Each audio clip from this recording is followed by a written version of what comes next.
Казалось бы, на сегодняшний день мы знаем настолько много о доисторических животных, что и больше добавить нечего. Но на самом деле ученые не сделали и четверть открытий о событиях, которые происходили миллионы лет назад. Но свежая информация понемногу появляется в нашем мире, что не может не радовать. Этот выпуск мы посвятим новым открытиям, теориям и событиям, которые происходили очень давно, но мы узнаем о них прямо сейчас. Представьте себе древнюю Землю 66 миллионов лет назад, которая станет современной Канадой. В этом мире, где леса были густыми и полными жизни, бродил настоящий гигант – тираннозавр по имени Скотти. Именно его останки были обнаружены в 1991 году в провинции Саскачеван и стали научной сенсацией мирового масштаба. Скотти оказался не просто очередным тираннозавром. Канадские палеонтологи под руководством Скотта Пирсона определили, что перед ними самый крупный экземпляр тираннозавра из когда-либо найденных. Это король тираннозавров, с гордостью заявил сам Пирсон, впечатленный размерами и состоянием окаменелостей. Реконструкция древней окружающей среды, в которой жил Скотти, показала, что это животное достигало длины целых 13 метров. Представьте, 3 легковых автомобиля, поставленных друг за другом. Такой размер делает его несомненным лидером среди хищников своего времени. Любопытный факт происхождения имени Скотти. Когда палеонтологи впервые обнаружили эти гигантские останки, они отпраздновали находку бутылкой хорошего шотландского виски. Бутылка называлась «Скотти».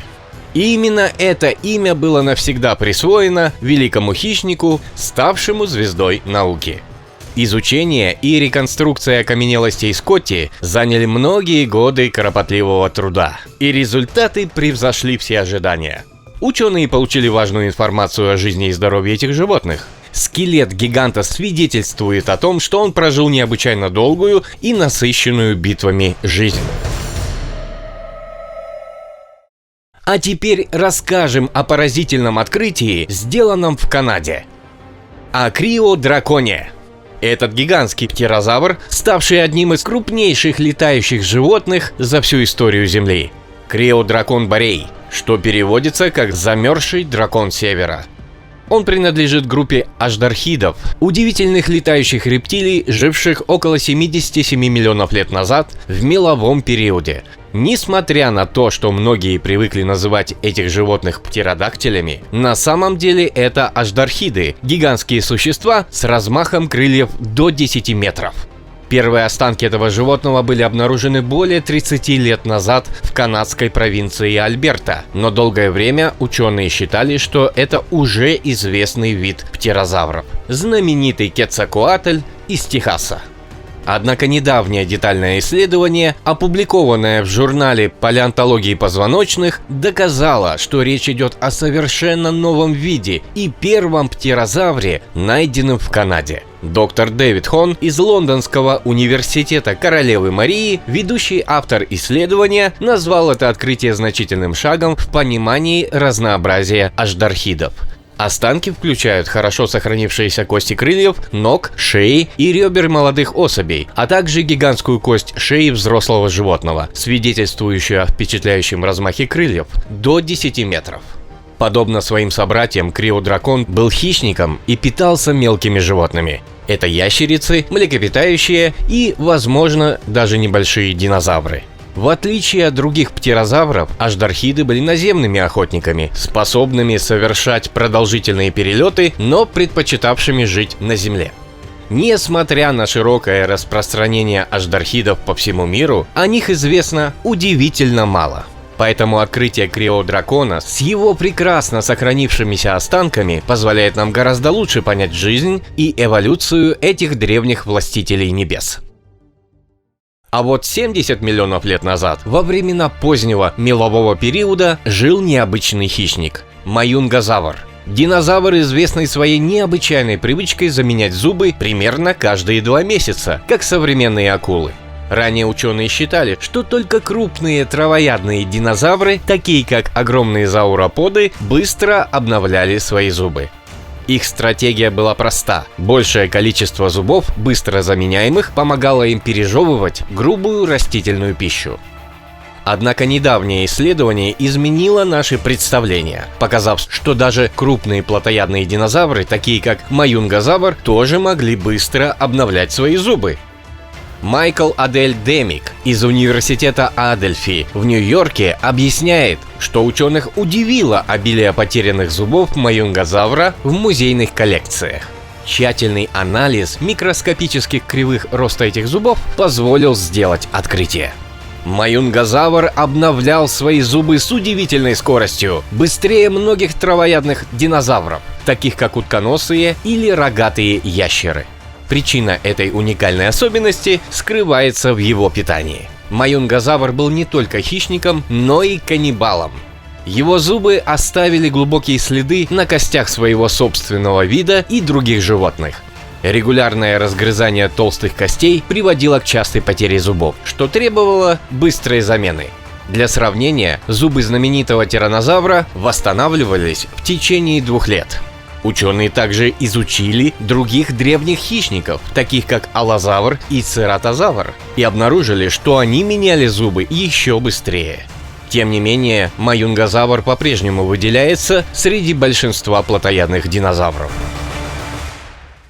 В далекой Австралии, в сердце Квинсленда, Земля недавно открыла нам одну из своих самых удивительных тайн. В 2017 году фермер из городка Винтон обнаружил на своем участке несколько небольших костей.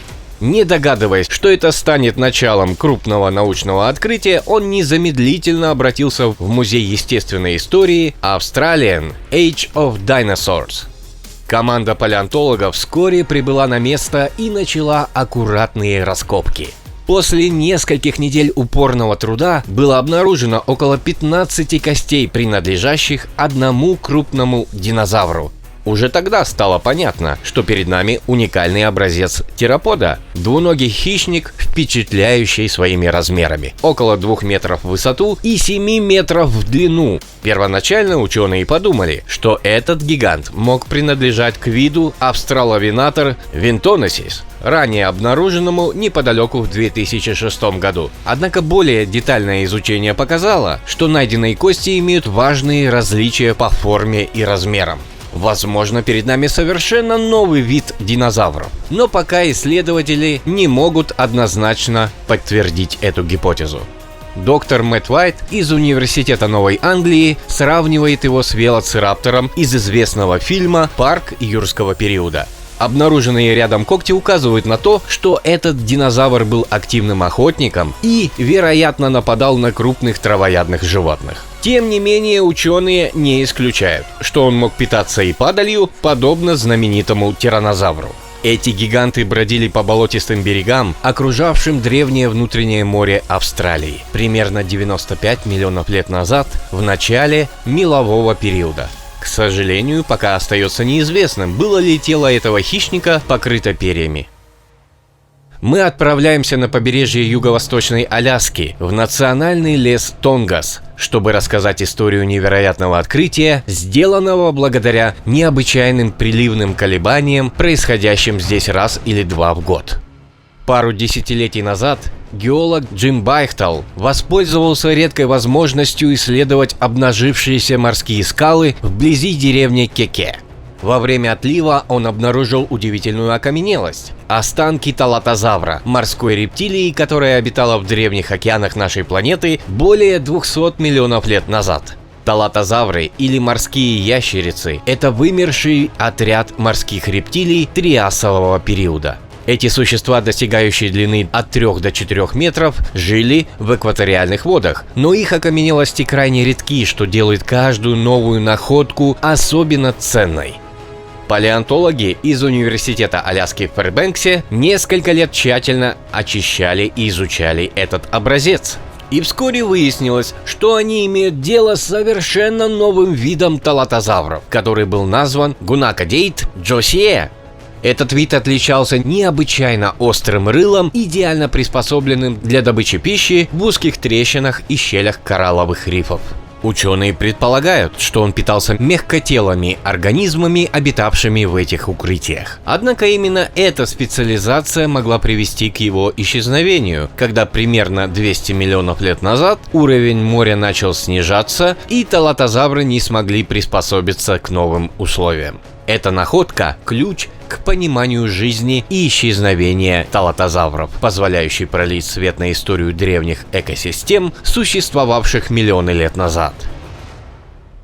Из Словацкой академии наук в Братиславе недавно сделали удивительное открытие. В бирманском янтаре им удалось найти таракана возрастом около 99 миллионов лет. Но этот таракан был не таким, каким мы его знаем сегодня. Это существо было жителем пещер, первым представителем троглобионтов. Это организмы, полностью адаптированные к жизни в полной темноте, обнаруженные в янтаре эпохи динозавров. Этот древний таракан, названный Мулери-блатина баванги, принадлежал к семейству нактикалидов. Его тело было необычайно бледным, лишенным пигмента, и крылья и глаза были значительно уменьшены, а антенны, напротив, оказались длинными и чувствительными. Это позволяло ему прекрасно ориентироваться в полной темноте пещеры, где зрение практически бесполезно. Может показаться странным, что житель пещер оказался запечатанным в янтаре, ведь деревья, выделяющие смолу, обычно не растут в темных пещерных глубинах. Исследователи предполагают, что этот таракан, возможно, рискнул выйти за пределы своего укрытия, исследуя мир возле входа в пещеру. Именно тогда его и настигла липкая ловушка древесной смолы, сохранившая его на десятки миллионов лет. Сегодня представители семейства нактикалидов все еще обитают в пещерах, но исследователи считают, что современные виды не имеют прямого отношения к их древнему предку Мулери-блатина баванги. Это открытие помогает нам лучше понять, как жизнь адаптировалась к самым экстремальным условиям даже в эпоху динозавров. Группа палеонтологов недавно провела новый анализ уникальной окаменелости, найденной в 19 веке и ныне хранящейся в Британской геологической службе в Ноттингеме. Эта окаменелость рассказывает драматическую историю смертельного противостояния между двумя существами – Кларкейтеуфис монтефиорей, древним головоногим моллюском, похожим на современных каракатиц, и Дорсетифис бече, рыбой, напоминающей сельдь. Окаменелость запечатлела момент атаки. Кальмар схватил рыбу своими мощными щупальцами, сдавливая ее с такой силой, что череп рыбы оказался раздроблен. Это самое древнее из известных доказательств нападения существа, подобного кальмару, на свою добычу. Но как эти два существа оказались запечатленными вместе? Ученые предполагают два возможных сценария.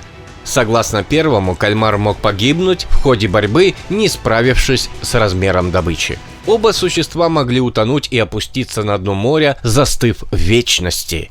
Второй сценарий предполагает, что кальмар, возможно, попытался скрыть свою добычу от конкурентов, притаившись на морском дне. Но в итоге сам стал жертвой, задохнувшись из-за низкого уровня кислорода. Хотя второй сценарий вызывает больше вопросов, так как другие найденные рядом окаменелости указывают на достаточный уровень кислорода для существования. Независимо от точных обстоятельств этой трагедии, именно благодаря таким находкам мы можем заглянуть в мир, исчезнувший много миллионов лет назад, и узнать больше о поведении и взаимодействии древних существ.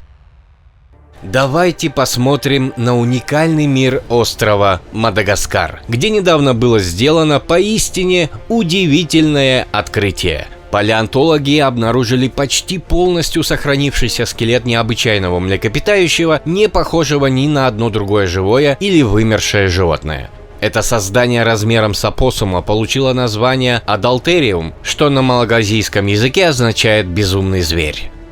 Внешне животное напоминало барсука, но более подробный анализ его скелета выявил удивительные и уникальные особенности. Команда исследователей из Денверского музея природы и науки и университета Стоуни. Брук обнаружила, что череп Адалтериума был необычайно сложным, пронизанным множеством отверстий для нервов и кровеносных сосудов.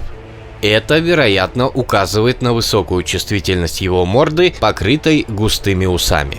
На вершине черепа была также большая дыра-черта, ранее никогда не наблюдавшаяся у млекопитающих. Зубы и позвоночник этого животного также значительно отличались от всех млекопитающих того времени. Более того, задние конечности адалатериума были необычайно расставлены и слегка изогнуты, напоминая лапы аллигаторов, что также является уникальной особенностью. Ученые связывают эти странные анатомические характеристики с эффектом островной революции.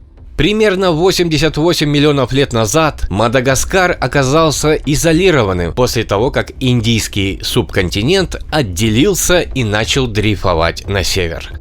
Такая изоляция позволила млекопитающим на острове развиваться независимо от своих континентальных родственников на протяжении более 20 миллионов лет, создавая невероятные и уникальные формы жизни. Отправимся в сердце Марокканской Сахары, где царили гигантские хищники и свирепые летающие рептилии. Кем-Кем – загадочный регион, расположенный на границе современного Марокко и Алжира, представляет собой огромную известняковую плиту, богатую древними окаменелостями. В течение многих десятилетий палеонтологи со всего мира изучали эти уникальные находки, собирая детальные данные о существах, населявших этот регион в меловой период. Последние исследования показывают, что 100 миллионов лет назад Сахара была настоящим раем для крупных и опасных хищников. Среди наиболее внушительных обитателей были кархародонтозавр и дельтадромеус – гигантские тероподы, длина которых достигала 8 метров. Эти грозные хищники доминировали в местной экосистеме и держали в страхе своих современников. Но опасность исходила не только от наземных гигантов. Кем-Кем населяли и другие грозные существа, включая огромных крокодилов и впечатляющих птерозавров. Среди них были найдены окаменелости таких видов, как Сирокоптерикс моросенсис и Колоборинхус флювиферакс, размах крыльев которых достигал 6 метров. Разветвленная речная система региона служила источником жизни, привлекая как крупных хищников, так и их внушительную добычу. Хотя животные, служившие пищей этим гигантам, были менее устрашающими, их размеры также впечатляют современных исследователей. Этот регион назвали самым опасным местом в истории Земли. Это было враждебное окружение, в котором ни один современный путешественник во времени не смог бы выжить. Ставим палец вверх за видео и оставляем комментарии. Не забываем подписываться и жать в колокольчик, чтобы не пропустить новые и интересные видео от канала «Реальное нереальное».